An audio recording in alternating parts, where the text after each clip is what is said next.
Hey parents, I just wanted to come on here and show you guys how to log on to the IXL that your child's teacher will be sending you this week.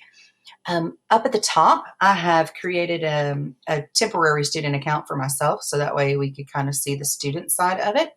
So I've typed in my login right here, and then I've typed in my password, and your teacher will give this to you. So make sure that you guys are checking your emails, and you'll click sign in. Once you sign in, your child's name should pop up here, right here in the top right-hand corner.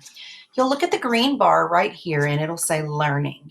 This will automatically pop up where it says recommendations, but what we're going to actually do is we're going to look into the tab that's right next to it where it says skill plans. So we're going to click on that.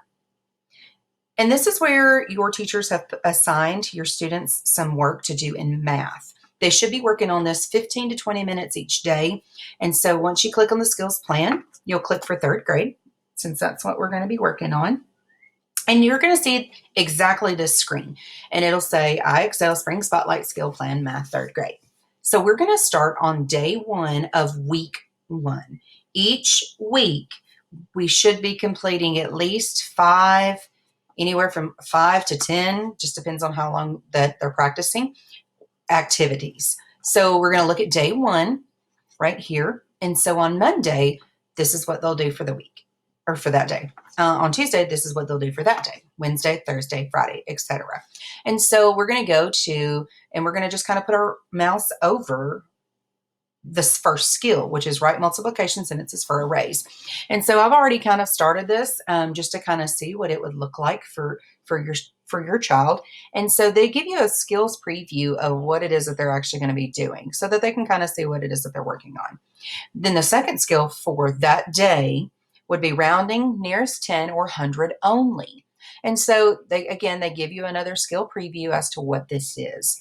On Tuesday, they'll go ahead and they'll do the same thing. They'll pick one or both and work on those for a little while. So I'm just going to kind of show you what it is that it looks like. So I'm going to click on this one, on the first one, and it's going to pull up. Now over here on the right, you'll see what it says: questions answered, time elapsed, and then the SMART score out of 100.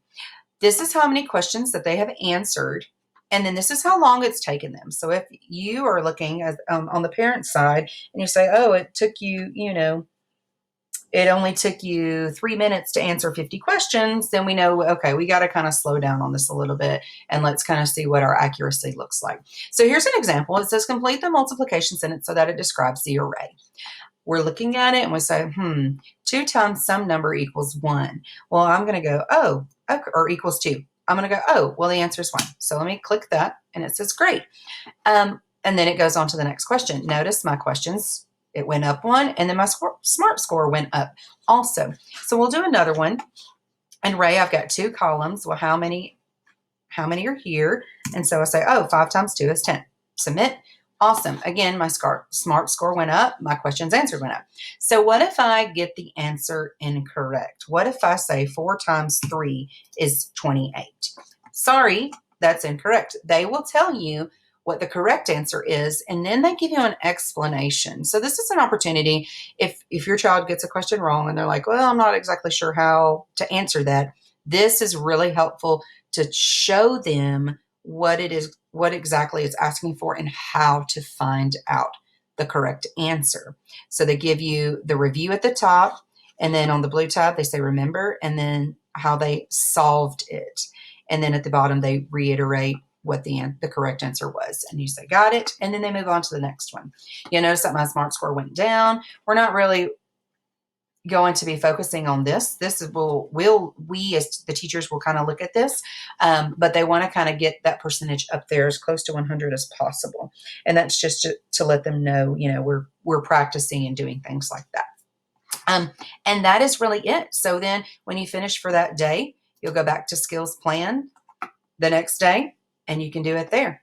And you'll go right back to the same spot that you were. This is also an app that you can download onto a iPad or Kindle or anything like that they can also access. So if you have any questions, let us know. Thanks so much.